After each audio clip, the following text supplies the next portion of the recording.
केंद्र सरकार ने अनलॉक 4 की गाइडलाइन जारी कर दी है। सरकार ने शर्तों के साथ 7 सितंबर से मेट्रो चलाने को मंजूरी दी है। 21 सितंबर से धार्मिक आयोजन में 100 लोगों के शामिल होने की भी इजाजत दी गई है। गृह मंत्रालय की ओर से जारी गाइडलाइन के अनुसार 21 सितंबर से सामाजिक, राजनीतिक, मनोरंजन, खेल आदि से जुड़े समारोहों की अनुमति होगी, लेकिन एक छत के नीचे अधिकतम 100 लोग मौजूद रह सकेंगे। हालांकि ऐसे समारोह में अनिवार्य रूप से face mask, social distancing, thermal screening, sanitizer और कोविड-19 के नियमों का पालन करना होगा। सिनेमा हॉल, स्विमिंग पूल, अंतर्राष्ट्रीय उड़ानें कुछ विशेष मामलों को छोड़कर अभी भी बंद रहेंगे। कंटेनमेंट जोन से बाहर 9 से 12वीं कक्षा तक के छात्र अपने परिवार की सहमति के बाद शिक्षकों से मिलने स्कूल आ जा सकेंगे। सरकार ने स्कूल कॉलेजों को 30 सितंबर तक बंद रखने का फैसला किया है। 21 सितंबर 2020 से ओपन एयर थिएटरों को खोलने की अनुमति होगी। राज्यों और केंद्र शासित प्रदेशों के साथ व्यापक परामर्श के बाद ये निर्णय लिया गया। 30 सितंबर तक स्कूल, कॉलेज, कोचिंग संस्थान बंद रहेंगे। तो अनलॉक 4 की गाइडलाइन आ गई है और उसके अनुसार स्कूल, कॉलेज और शिक्षण संस्थान फिलहाल बंद रहेंगे। मेट्रो का संचालन शुरू होगा। 7 सितंबर से मेट्रो का संचालन शुरू होगा। 21 सितंबर से धार्मिक आयोजनों में 100 लोगों के शामिल होने की इजाज़त भी दी गई है। गृह मंत्रालय की ओर से जारी गाइडलाइंस के मुताबिक 21 सितंबर से सामाजिक, राजनीतिक, मनोरंजन, खेल आदि से जुड़े समारोहों की अनुमति होगी, लेकिन एक छत के नीचे 100 से ज़्यादा लोग उपस्थित नहीं हो सकेंगे। हालांकि ऐसे समारोह में अनिवार्य रूप से फेस मास्क, सोशल डिस्टेंसिंग का पालन करना होगा, थर्मल स्क्रीनिंग करानी होगी, सैनिटाइजेशन करना होगा और तमाम नियमों का पालन करना होगा। सिनेमा हॉल, स्विमिंग पूल और अंतर्राष्ट्रीय उड़ानें कुछ विशेष मामलों को छोड़कर अभी भी बंद ही रहेंगे। कंटेनमेंट जोन से बाहर 9 से 12वीं कक्षा तक के छात्र अपने परिवार की सहमति के बाद शिक्षकों से मिलने स्कूल जा सकेंगे। सरकार ने स्कूल, कॉलेज को 30 सितंबर तक बंद रखने का फैसला किया है। 21 सितंबर 2020 से ओपन एयर थिएटर को खोलने की अनुमति होगी। राज्यों और केंद्र शासित प्रदेशों के साथ व्यापक परामर्श के बाद ये निर्णय लिया गया है। और गाइडलाइन के बाकी और क्या मुख्य बिंदु हैं ये भी आपको दिखाते हैं। अनलॉक 4 की गाइडलाइन बिना केंद्र की परमिशन के लॉकडाउन नहीं लगा सकता। अब कोई भी राज्य मेट्रो चलाने की अनुमति 7 सितंबर से दे दी गई है।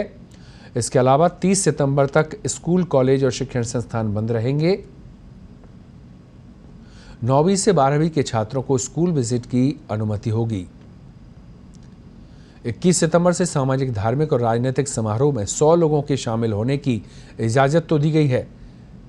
कंटेनमेंट जोन के बाहर सभी गतिविधियों की अनुमति भी दे दी गई है। बिना केंद्र की परमिशन के लॉकडाउन राज्य नहीं लगा सकेंगे।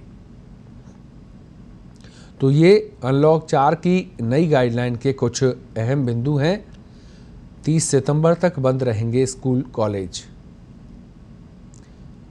9वीं से 12वीं के छात्रों को स्कूल विजिट की अनुमति होगी। 21 सितंबर से सामाजिक, धार्मिक, राजनीतिक समारोह में 100 लोगों के शामिल होने की इजाज़त। कंटेनमेंट जोन के बाहर सभी गतिविधियों की अनुमति। Cinema hall, swimming pool, park, theatre और इंटरनेशनल हवाई यात्रा पर पाबंदी रहेगी, कुछ मामलों को छोड़कर। 21 सितंबर से ओपन एयर थिएटरों को खोलने की अनुमति। बिना केंद्र की परमिशन के राज्य लॉकडाउन नहीं लगा सकेंगे। तो कंटेनमेंट जोन के बाहर सभी गतिविधियों की अनुमति दे दी गई है। और हमारे वरिष्ठ सहयोगी अनुराग गाइडलाइन 4 के अनलॉक 4 की गाइडलाइन पर ज़्यादा जानकारी के साथ हमारे साथ मौजूद हैं फोन लाइन पर। जी अनुराग, इसके अलावा और क्या क्या चीज़ इसमें उल्लेखित की गई है गाइडलाइन? जी देखिए, इस बार का जो अनलॉक 4 का ये है, ये बहुत सबसे अहम स्टूडेंट्स को लेकर अगर हम बात करें तो बहुत अहम इसमें संकेत दिए गए हैं, क्योंकि जो स्टूडेंट्स और टीचर्स को अलाउ कर दिया गया है, जो शिक्षण संस्थान हैं, जितने भी स्कूल्स हैं और कॉलेजेस हैं, उसमें 50% शिक्षकों को बुलाने की अनुमति दे दी गई है। 7 सितंबर से जो शिक्षण संस्थान है वो टीचर्स को स्कूल में बुला सकते हैं। पहले अभी बहुत लिमिटेड 1-2 टीचर्स बुलाए जाते हैं, लेकिन अब 50 कुल संख्या की 50% संख्या जो है स्कूल्स अपने टीचर्स को बुला सकते हैं, ताकि ऑनलाइन जो क्लासेस हैं उसको बढ़ावा दिया जा सके। कोचिंग संस्थानों को भी 30 सितंबर तक हालांकि अभी बंद किया गया है, लेकिन उसमें भी ऑनलाइन जो क्लासेस लेने के लिए टीचर्स को आने की अनुमति दे दी गई है। सबसे एक बड़ी बात यह है कि 9वीं से लेके 12वीं क्लास की, जैसा कि आपने अभी बताया, वो उसमें गाइडेंस लेने के लिए, चूंकि 10th होता है, 9th जो स्टैंडर्ड होता है वो बहुत अहम होता है पढ़ाई के लिहाज से। 10th स्टैंडर्ड होता है, बोर्ड की परीक्षाएं होती हैं। 11वीं के बाद 12वीं बहुत इंपॉर्टेंट क्लास होती है, क्योंकि उसके बाद कॉम्पिटिटिव एग्जाम्स होते हैं। तो बच्चों को अब धीरे धीरे जो शिक्षा की जो रेल है उसको वापस पटरी पर लाने के लिए, गाइडेंस लेने के लिए स्कूल जा सकते हैं, लेकिन उनको अपना हेल्थ सर्टिफिकेट और अपने पेरेंट्स से कंसेंट, लिखित अनुमति देनी होगी, लिखित अनुमति जमा करनी होगी स्कूल्स में। उसके बाद वो स्कूल जा सकते हैं, वहां बाकायदा क्लास में बैठ के गाइडेंस ले सकते हैं। रेगुलर क्लासेस पर अभी विचार कर रहा है गृह मंत्रालय, लेकिन जो गाइडेंस लेने के लिए अलाउ कर दिया गया, तो ये एक बड़ी बात है।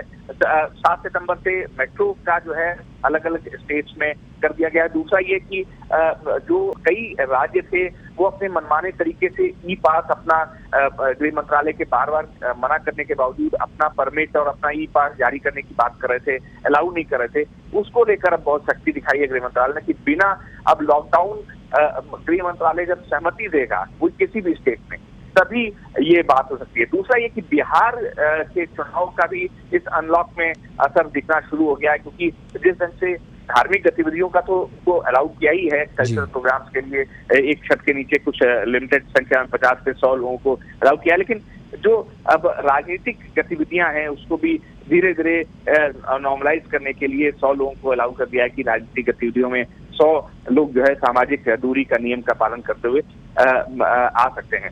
तो इसके अलावा बाकी सारी छूटें, कंटेनमेंट जोन जितने हैं उससे बाहर लगभग सारी स्थिति अब नॉर्मल करने की कोशिश है। केंद्र सरकार की ये कोशिश है कि अब ये जो एक साइकोलॉजिकल एक जो अभी दबाव और प्रेशर बना था लोगों पर, एक डर बना था, जो भय बना था, उसको खत्म करके सारी परिस्थितियों को नॉर्मलाइज करने की कोशिश कवायद शुरू कर दी है। और अब जो है लगभग एक परिस्थिति ऐसी निर्माण की जा रही है, या ये बताने की कोशिश की जा रही है कि लोग सावधानी रखें और सावधानी के साथ साथ आगे बढ़ें, जो है पटरी पर लाने की कोशिश करें।